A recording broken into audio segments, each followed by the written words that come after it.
शिव जी तो बहुत ज्ञानी थे।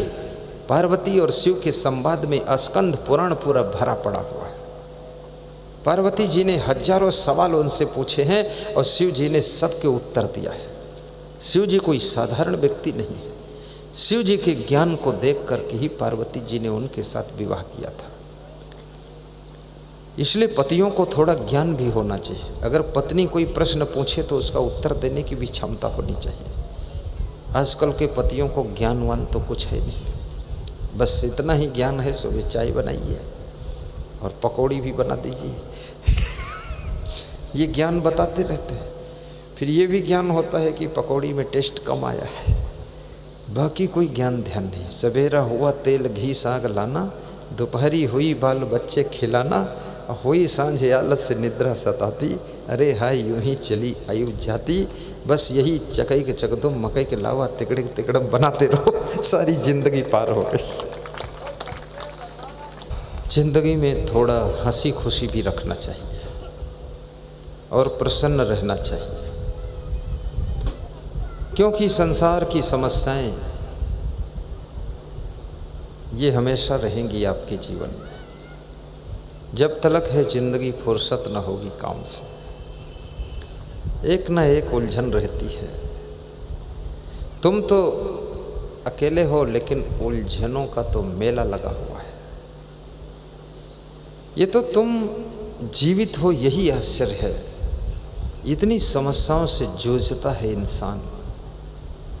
कभी कभी सिर दर्द में नसें फटने लग जाती है, रात भर सोचता रहता है क्या करूं। और इंसान को चक्कर में फंसाने वाला भी इंसान है, इंसान को रुलाने वाला भी इंसान है, इंसान को हंसाने वाला भी इंसान है, और इंसान को परेशान करने वाला भी इंसान है, इंसान को सहारा देने वाला भी इंसान है, और इंसान को धक्का मारकर गिराने वाला भी इंसान है, और इंसान को तबाह करने वाला भी इंसान है, और इंसान का उद्धार करने वाला भी इंसान है। आदमी की शक्ति से अब डर रहा है आदमी, आदमी की शक्ति से अब डर रहा है आदमी। आदमी को लूट कर घर भर रहा है आदमी, आदमी ही मारता है मर रहा है आदमी। समझ कुछ आता नहीं, क्या कर रहा है आदमी, क्या कर रहा है आदमी। विचित्र है आदमी। आदमी यदि संभल जाए तो इससे बड़ा कोई देवता नहीं है, और आदमी यदि फिसल जाए तो इससे बड़ा कोई दानव भी नहीं है। कुसंगत के प्रभाव से आदमी फिसलता है और सत्संग के प्रभाव से आदमी संभलता है। इसलिए आपके गांव में तिगरा में सत्संग हो रहा है। ये आपको संभलने की शक्ति देगा, जिंदगी के प्रति जागृति देगा, और तुमको ये सत्संग संदेश देगा कि जिंदगी जो गई सो गई। कहते हैं उम्र किसी को कम नहीं मिलती है, बहुत मिलती है, लेकिन इंसान जीना ही देर में शुरू करता है। बहुत सी उम्र यूं ही चली जाती है और फिर कहता है बहुत कम उम्र मिली थी। उम्र तो बहुत मिली थी पर तुमने जीना ही देर से शुरू किया है, उम्र व्यर्थ में चली गई है। तो मैं केकड़ों की कहानी सुना रहा था, उसको पूरा कर देता। केकड़े भारत देश से भी पैक होकर विदेश में पहुंचे। वहाँ के लोग खुश हो गए। भारत देश का एक व्यक्ति उस देश में घूमने गया। उस देश के लोगों ने भारत देश के व्यक्ति की बड़ी प्रशंसा किया और केकड़ों की भी प्रशंसा की। और उसने बहुत बड़ी बात कही। उसने कहा कि आपके भारत देश के केकड़े भी बहुत ईमानदार हैं और बहुत ही अच्छे हैं केकड़े, क्योंकि भारत देश के केकड़ों की पैकिंग का ढक्कन खुल जाता है, लेकिन केकड़े ईमानदारी से डिब्बे में बैठे रहते हैं। दूसरे देश से केकड़े आते हैं, ढक्कन तो बंद रहता है पर केकड़ों की संख्या कम हो जाती है, वहीं से कम डाले जाते। वहाँ के लोग भी बड़े बेईमान हैं। भारत देश के व्यक्ति ने कहा कि हमारे देश के केकड़े ईमानदारी के कारण ढक्कन के खुलने के बाद भी डिब्बे में बैठे रहते हैं। ऐसी बात नहीं है। जब एक केकड़ा बाहर निकलकर भागने लगता है तो बाकी केकड़े उसकी टांग पकड़कर नीचे गिरा लेते हैं कि तुम कहाँ जा रहे हो, साथ में ही रहो। उसको बाहर निकलने ही नहीं देते हैं। और जिस तरह के ये केकड़े हैं, इसी मॉडल के भारत देश के आदमी हैं। एक आदमी अगर उन्नति करने लग जाए, आगे बढ़ने लग जाए, तो बाकी सब उसकी टांग पकड़कर खींचकर नीचे गिरा लेते हैं कि बराबर रहना चाहिए, आगे नहीं बढ़ना है तुमको। ये ईर्ष्या से भरा हुआ देश एक दूसरे की जलन की चपेट में है। यहाँ के लोग ईर्षु घृणी न संतुष्टा क्रोधनो नित्य संकिता पर भाग्यो जीवी च खड़े ते नित्य दुखिता यदृच्छा लाभ संतुष्टो द्वंद्वातीतो विमत्सरा समा सिद्धाव सिद्धोपि च कर्तापि न निबद्धते राग द्वेष वियुक्तेस्तु विषयान इंद्रिय शरण आत्म वस्सेर विधेय आत्मा प्रसादम अधिगच्छति। श्री कृष्ण कहते हैं, जहाँ पर ईर्ष्या काम करती है वहाँ के लोग हमेशा दुखी रहा करते हैं। और ईर्ष्या करने से मनुष्य की आयु कम होने लग जाती है। इसलिए मैं निवेदन करूँगा, प्रेम करने से उम्र बढ़ती है, ईर्ष्या करने से अपनी उम्र घटती है। और जितना ज़्यादा तुम प्रेमी बनोगे, और प्रेम का कोई अंदाज नहीं होता है। जिसके पास प्रेम होता है पशु पक्षियों से भी प्रेम करता है, चिड़ियों से भी प्रेम करता है, पेड़ पौधों से भी प्रेम करता है। और जो प्रेम का सागर है इंसान, उसका प्रेम अपने परिवार के सभी सदस्यों के लिए होता है। साथ में प्रेम में वो गम भी खा लेता है। जो लोग गम नहीं खा पाते हैं, इनके दिलों में प्रेम की कमी होती है। प्रेम से भरा हुआ दिल पूरी पूरी गम खा लेता है और कह देता है चलो कोई बात नहीं, ठीक है, इतना हो गया।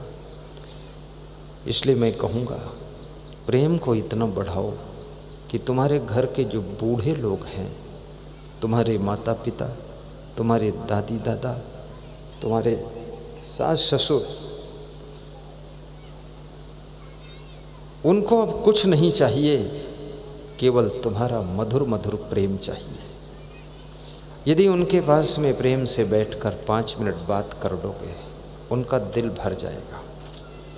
व्यस्तता इतनी मत कीजिए कि अपने घर के सदस्यों के पास 5 मिनट बैठ न सको।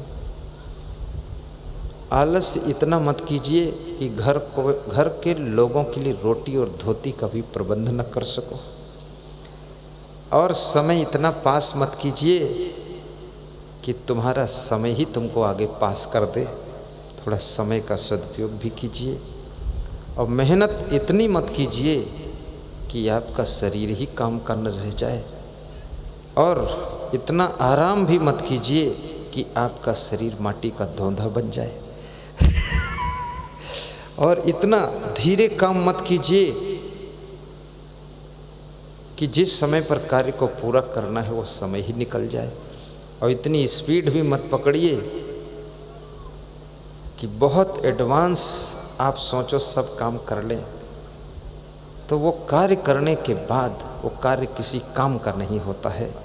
जैसे महिलाएं सोचें कल दाल भात बनाना है तो आज ही बना कर रख देते हैं, इतना एडवांस नहीं हो पाएगा। हाँ, ये है 10-15 मिनट, आधा घंटे तो एडवांस हो सकता है। कोई सोचे कल लेटरिन जाना है तो आज ही हो लेते हैं। अब आज कैसे एडवांस हो लोगे? कोई विचार करे कि कल सत्संग में जाना है तो एक दिन पहले चले जाते हैं तिगरा में। यहाँ कहाँ सत्संग हो रहा है? बहुत एडवांस भी नहीं हो सकता है। और अगर जरा सा लेट कर दिया आपने, 8 और 9 अक्टूबर को यहाँ प्रवचन है, आपने सोचा है 10 अक्टूबर को चलेंगे, क्या फ़र्क है? तो यहाँ कुछ नहीं मिलने वाला है। इसलिए लेट भी मत कीजिए और ज़्यादा एडवांस भी मत कीजिए। सही टाइम पर निशाना लगाइए, तो थोड़ा सा मेहनत करने से पूरा फल आपको प्राप्त होता है। ऐसा काम करना सीखो। जीवन बड़ा विचित्र है। जीवन में हर व्यक्ति सुख शांति चाहता है, लेकिन याद रखना, हर व्यक्ति को मिलती नहीं सुख शांति। क्यों नहीं मिलती? क्योंकि मनुष्य दुर्गुणों का पिटारा है। अवगुण मुझ में हजार हैं तो सद्गुण की खान, शरण आए की लाज रखो हे सद्गुरु भगवान। हजारों अवगुणों से भरा हुआ मनुष्य है। मेरा अवगुण भरा शरीर प्रभु कैसे तारोगे? कभी कभी आदमी तम्बाकू खाता है और किसी के कहने से जब तम्बाकू छोड़ देता है तो वो आदमी, याद रखना, बीड़ी पीना शुरू कर देता है। और बीड़ी छोड़ दिया तो सिगरेट कभी कभी पी लेता है, सिगरेट छोड़ दिया तो पुड़िया खा लेता है, और पुड़िया छोड़ दिया तो फिर कभी कभी भांग का गोटा लगा देता है। एक न अवगुण कोई न कोई फंसा ही रहता है। मैं तो निवेदन करूँगा, एक भी नशा नहीं होना चाहिए, क्योंकि याद रखना, नशा नाश की जड़ है भाई, जिसका फल अतिशय दुखदाई। अगर नशा करना है तो जैसे मीराबाई के ऊपर भक्ति का नशा चढ़ा हुआ था, याद रखना, नशा करना है तो सेवा और परोपकार का नशा आपके ऊपर चढ़ना चाहिए, सत्संग का नशा आपके ऊपर चढ़ना चाहिए। और मनुष्य एक है, एक मनुष्य अनेक नशा में फंसा है, इसलिए मनुष्य की दुर्दशा है। बचपन में तुम कोई नशा नहीं करते थे, आपका मुखमंडल चमकता था, आपका स्वास्थ्य बहुत अच्छा था, आप उछल कूद कर चलते थे। ज्यों-ज्यों उम्र बढ़ी, कुसंगत पड़ी, नशा करने की आदत तुम्हारे ऊपर खुमारी चढ़ी और दांत भी गंदे हो गए। आंतें कितनी गंदी हुई होंगी और स्वास्थ्य भी धीरे धीरे खराब हो गया। दिवसे नयो तत्कुर्यात। मनुष्य को दिन में वह सब कार्य पूरे कर लेने चाहिए। एन रात्रो सुखम बसेत। जिस कार्य के परिणाम से रात को सुख से रह सके, अर्थात दिन में वह कार्य पूरा कर लो जिससे कि रात को सुख से सो सको। अष्टमासेन तत्कुर्यात एन वर्षा सुखम बसेत। सर्दी और गर्मी के 8 महीनों में वह सब कार्य कंप्लीट कर लो जिससे कि वर्षा के 4 महीने निश्चिंत रह सको। जो भी छत बनानी है, टीन सेट डालनी है, घर ठीक ठाक करना है, ये 8 महीने का वक्त आपको मिलता है, उसको ठीक कीजिए ताकि 4 महीने वर्षा की ऋतु में आराम से छत के नीचे रह सको। कितने लोग 8 महीने इधर उधर घूमते रहते, सही ढंग से काम करते नहीं, और जब वर्षा का समय आता है तो रात भर खाट खींचते रहते, इधर टपक रहा है उधर टपक रहा है। ऐसी स्थिति ना आने पाए। कर्म योगी बनिए। और यदि तुम्हारे पास में विशेष बुद्धि है, आपके पास में विशेष कर्म करने की क्षमता है, तो अपने आसपास में रहने वालों को थोड़ा मदद भी कीजिए, सहयोग कीजिए। यदि संभव है आपसे, तो जिनके पास में बहुत गरीबी है उनको 5 टीन के तख्ते दान कर दीजिए, और वह टीन के तख्ते डालकर कम से कम 10 साल तक उसके नीचे आराम कर सकेंगे। क्योंकि सबके पास में बराबर बुद्धि नहीं होती है और बराबर भाग्य साथ नहीं देता है। जिसका भाग्य साथ देता है वो मिट्टी को छूता है तो सोना बन जाती है, और जिसकी किस्मत साथ नहीं दे रही है वो सोना भी छू लेता तो मिट्टी हो जाता है।